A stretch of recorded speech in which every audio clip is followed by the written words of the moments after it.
네, 시장에 대해서 보다 근본적인 분석을 좀 해보는 시간입니다. 오늘 이 시간 동양증권의 조병현 연구원 모셨습니다. 안녕하세요. 예, 안녕하십니까? 네, 재정절벽의 이슈에 대해서 울고 웃는 하루가 연출이 되고 있지만 그래도 근본적으로 경제 지표라든지 매크로 변수들은 좀 좋아지고 있지 않습니까? 이것을 바탕으로 봤을 때 향후의 주가의 흐름 어떻게 예상을 해봐야 될까요? 예, 그렇습니다. 그래서 사실 2008년도 글로벌 금융위기가 발발한 이후에 지금까지 글로벌 증시라든가 국내 증시의 방향성이라는 거는 결국에는 리스크 수준, 글로벌 금융시장에 작용하고 있는 리스크 수준과 그 경기 회복 모멘텀의 어떤 기대감, 이 두 가지 변수의 어떤 상호 강도에 의해서 상대적인 강도에 의해서 그 방향성이 결정되어 왔었습니다. 그 리스크 수준이 뭐 경기 회복에 대한 어떤 기대감을 압도하는 구간에서는 지수는 상당히 큰 폭의 조정을 받았었고, 네. 그 반대로 경기 회복에 대한 기대감이 어떤 뭐 유럽이라든지 아니면 미국과 관련된 어떤 우려를 리스크 수준을 넘어서는 구간에서는 지수는 상당히 빠르게 또 급반등을 하는 모습들을 나타내는 이런 과정들이 반복이 되어 왔었는데요. 이런 관점에서 지금 나타나고 있는 모습들도 한번 그 맥락에서 살펴볼 필요가 있을 것 같습니다. 일단 뭐 경기 회복에 대한 기대감이라는 쪽을 먼저 보게 되면은 유로존이 우려를 가지고 있다. 여전히 경기 회복은 경기 성장성 자체가 둔화되고 있다라는 점은 여전히 그 상수로 남아 있습니다. 예. 크게 그 전망 자체가 변한 것도 아니고 계속해서 안 좋을 것이다라는 것은 이미 시장의 기저로 깔려 있는 상태인 것 같고요. 대신에 그 미국이 주택 경기라든가 소비 경기를 바탕으로 해서 계속해서 회복세를 지금 보여주고 있는 상황이고, 중국 같은 경우도 상당히 양호한 퍼포먼스를 보여주고 있습니다. 아직까지 뭐 중국 증시가 뭐 2000선을 하회하고 이런 부진한 모습들을 보여주고 있는 건 사실인데, 하지만 뭐 경기 매크로 측면에서는 수출도 어느 정도 지금 회복세를 보이고 있는 상황이고, 그리고 재고순환 지표, 경기의 선행성을 가지는 재고순환 지표 같은 것도 이제 상승 반전을 하고 있는 그런 상황이기 때문에 경기 모멘텀 측면에서 상당히 양호하다라고 저희는 판단을 하고 있습니다. 그리고 또 한 가지 그 리스크 측면을 살펴보게 되면은 그제 그 그리스와 관련된 어떤 그 구제금융 합의가 도출이 되면서 일단 유로존의 당면에 있었던 어떤 리스크 자체가 상당히 완화가 된 그런 상황인 것 같습니다. 물론 지금 아직까지 유로존의 스페인에 대한 또 우려가 남아있긴 하지만은, 스페인과 관련해서는 뭐 여러 가지 안전장치들, 뭐 ECB의 개입이라든지 이런 안전장치들이 남아있기 때문에 리스크 수준이 극단적으로 확대될 상황은 아닌 것 같습니다. 그렇기 때문에 어쨌든 적어도 단기적, 그리고 중기적으로는 그 유로존의 리스크는 상당히 제한적인 수준에서 형성이 되고 있다라고 저희는 판단을 하고 있고요.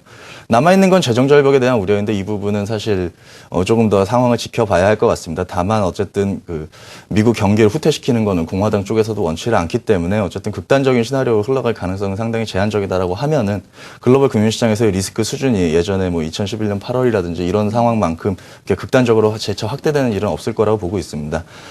종합해서 말씀을 드리면은 결과적으로 경기 회복에 대한 기대감은 물밑에서라도 지금 계속해서 나타나고 있는 상태고, 네. 리스크의 수준은 상당히 제한적으로 형성이 되고 있기 때문에 지수의 방향성 자체는 전반적으로 상승 흐름을 이어갈 개연성이 높다, 이렇게 저희는 판단을 하고 있습니다. 네, 경기와 그리고 리스크를 바탕으로 쭉 살펴보니까 긍정적인 흐름을 주가가 이어갈 수 있을 것이다라고 말씀을 해주셨는데요. 경기만 먼저 따로 놓고 보자면 앞서 말씀해 주셨지만 유럽은 물론 지금 좋지 않지만 미국과 중국 같은 경우에는 경제 지표들이 괜찮다라고 평가를 해주셨거든요. 네. 그러면은 이 경기가 바닥을 찍고 이제 사이클상 좀 회복 초기 국면에 있다라고 평가를 해봐도 되는 건가요? 예, 그 최근에 발표된 그 미국의 경제 지표 같은 경우는 상당히 고무적인 모습들을 보여주고 있습니다. 예. 이번 주만 해도 그 케이스-실러 주택가격 지수가 발표가 됐는데 전년 동월 대비해서 3%가 상승을 했습니다. 그리고 그 또 다른 주택가격 지수인 그 미 연방 주택금융청 주택가격 지수 지금 4.4% 상승을 하면서 지금 8개월 연속으로 지금 상승세를 이어가고 있는 그런 상황입니다. 그 미국 같은 경우에 그 가계 전체 자산에서 그 부동산이 차지하는 비중이 25% 정도가 되고 있습니다. 예. 그리고 또 나머지 금융자산들, 채권이라든지 펀드라든지 주식에 들어가 있는 돈이 또 자산이 한 25% 정도 되고 있는데 두 개만 합쳐서 벌써 50% 정도를 상회를 하고 있습니다. 그런데 채권 같은 경우는 아시다시피 이미 뭐 글로벌 금융위기 이후에 거의 버블이라는 얘기가 나오고 있는 상태인 만큼 수익을 낸 상태고요. 그리고 주식시장 같은 경우도 2008년도 이후에는 그 글로벌 금융위기 이전 수준을 거의 미국 같은 경우는 회복을 한 상태입니다. 이런 상황에서 주택가격까지 추세적인 어떤 회복세를 보이게 된다라고 하면은 이런 부분들은 가계의 어떤 부의 효과를 창출을 해가지고 소비로 연결되는 그런 선순환 구도를 일으킬 수 있는 그런 상당히 긍정적인 모습으로 저희는 평가를 하고 있습니다. 그리고 주택시장 가격 자체가 올라가고 있다는 그 명제 자체가 어떤 주택의 기대 가격의 상승을 이렇게 불러일으키기 때문에 잠재적인 어떤 주택 수요자들의 어떤 미래에 있었던 수요를 현재로 땡겨주는 그런 어떤 효과를 효과를 가져올 수가 있기 때문에 네. 주택 가격의 어떤 상승세를 계속해서 유지시켜줄 수 있는 그런 개연성을 또 가지고 있습니다. 그렇기 때문에 미국 경기는 주택과 소비를 바탕으로 해서 계속해서 긍정적인 흐름을 보여줄 것이다라고 저희는 예상을 하고 있고요. 중국 같은 경우도 아까 잠시 말씀드렸는데 그 재고순환지표 같은 경우가 상승 반전을 플러스권으로 돌아서고 있습니다. 재고순환지표라는 것이 그 출하 증가율하고 재고 증가율의 차이를 말하는데요. 네. 출하 증가율하고 재고 증가율의 차이가 상승을 하고 있다는 얘기는 출하의 속도가 공장에서 만들어내는 속도가 재고가 증가하는 속도보다 훨씬 더 빠르게 형성되고 있다는 얘기입니다. 그 얘기는 결국 그 기업체들 생산 쪽에서의 생산 라인에서의 어떤 재고 소진에 대한 우려가 상당히 경감됐다는 얘기고요. 일단 생산 활동이 상당히 빠르게 이루어지고 있다는 측면에서 받아들일 수가 있기 때문에 향후 중국의 어떤 제조업 경기와 관련해가지고 긍정적인 시그널을 주는 그런 지표 중에 한 가지라고 저희가 보고 있습니다. 그렇기 때문에 일단 뭐 전반적인 흐름에서 봤을 때 지표 네. 자체는 상당히 긍정적으로 나타나고 있습니다. 다만 문제는 미국의 재정 절벽에 대한 부분입니다. 그 미국 같은 경우가 그 글로벌 경제에서 차지하는 비중이 20%를 넘어가고 있습니다. GDP에서. 그런데 미국 경제가 지금 뭐 기관마다 예상치는 다르긴 하지만은 그 재정 절벽 우려가 현실화가 됐을 경우에 마이너스 성장률을 기록할 것이다라는 얘기가 나오고 있는데 이렇게 되면은 올해 전반적인 예상치였던 올해가 경기 저점이라는 어떤 가정 자체가 깨어질 가능성도 분명히 존재를 하고 있습니다. 그렇기 때문에 지금 지표상으로 이렇게 회복이 되는 모습들이 나타나고는 있지만은 재정 절벽에 대한 우려가 조금 더 그 확신적으로 바뀌기 전에는 아직까지 그 경기 회복에 대한 기대감 조금 이연시키는 그런 필요가 있을 것 같습니다. 네. 그렇다면은 전반적으로 앞으로 증권 시장은 아무튼 보다 긍정적인 방향으로 점검을 해주셨는데 코스피의 상단을 우리가 어느 정도로 둬야 하는지 경기가 그래도 좀 이렇게 회복 국면에 있다면 경기 민감주를 지금 관심을 가져도 좋은지 궁금한데요. 예, 저희가 그 재정 절벽에 대한 논의가 어느 정도 방향성을 잡아간다라고 예. 하면은 코스피의 상단은 약 2,000선 정도로 저희가 연말까지라고만 예. 제한을 하고 본다면 2,000선 수준까지로 저희가 예상을 하고 있고요.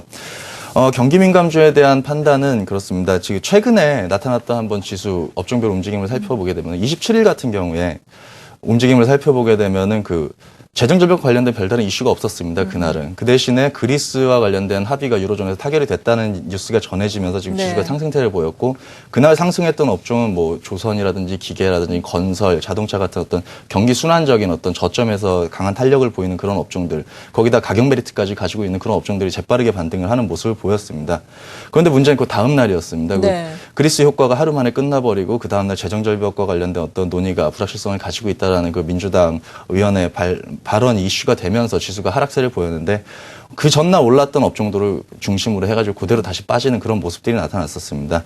결국에 경기 회복에 대한 어떤 기대감이 있고 저가 메리트에 대한 인식을 분명히 가지고 있는 상황이기 때문에 긍정적인 측면이 부각이 되는 날이라고 한다면은 그런 종목들, 사이클릭한 종목들이 상당히 빠르게 상승세를 보일 가능성은 분명히 가지고 있지만은 네. 문제는 문제는 지금 증시 자체가 재정 절벽 이슈에 의해서 뉴스에 의해서 저희가 예상하기가 힘든 뉴스에 의해서 등락이 계속해서 변동성이 커지는 상황이기 때문에 그렇죠. 경기 민감주 저가 메리트가 있는 경기 민감주에 대한 섣부른 그 접근은 상당히 당분간은 적어도 그 논의가 진행되는 동안에는 적어도 변동성에 대한 상당한 노출이 있을 것이라고 저희가 예상을 하고 있습니다. 그렇기 때문에 지금은 보다가 어떤 펀더멘털 쪽에서 상당히 강점을 가지고 있고 그리고 경기에 또 민감하게 반응을 할 수 있는 IT 업종 정도로 저희가 국한을 해가지고 대응을 하는 것이 조금 더 바람직하지 않나 이렇게 보고 있습니다. 네, 그렇군요. 코스피 시장 전반적으로 투자 의견 주셨는데요. 코스닥 시장은 좀 다를까요? 코스닥 시장은 어떻게 봐야 될까요? 결론적으로 봤을 때 코스피 시장하고 코스닥 시장이 예. 따로 움직일 것이라고 저희가 보고 있지는 않습니다. 다만 그 한동안 코스닥 쪽에 그 관심들이 많이 쏠렸던 것이 사실이기 때문에 만약에 대외 악재들이 경감이 되고 이래서 추세적인 어떤 상승 흐름이 나타난다라고 하면은 그 초기에는 아마도 수급 쪽 인 관점에서는 대형주나 코스피 쪽으로 조금 몰릴 가능성이 분명히 존재를 합니다. 그렇기 때문에 단기적으로는 코스피의 어떤 강세 현상이 나타나겠지만은 사실 대외 악재가 경감이 된다. 지금 상황에 대외 악재가 경감이 된다라는 거는 결국에는 재정 절벽에 대한 우려가 해소가 된다는 건데 그 경우에는 일정 기간 그 상승 중기적인 어떤 상승 추세가 나타날 가능성이 크기 때문에 네. 상승 추세가 형성이 된다라고 하면 상대적으로 베타가 큰 코스닥 종목들 같은 경우 상당히 높은 수익률을 기록할 가능성이 상당히 높습니다. 그렇기 때문에 결과적으로 방향성 자체는 같이 갈 것이라고 판단을 하고요. 그 초기 국면에서만 어떤 차별적인 흐름이 잠시 나타날 수 있다 이렇게 예상을 하고 있습니다. 네, 오늘 이렇게 전반적인 상황을 짚어보면서 투자 전략까지 세워봤습니다. 동양증권의 조병현 연구원이었습니다. 감사합니다. 예, 감사합니다.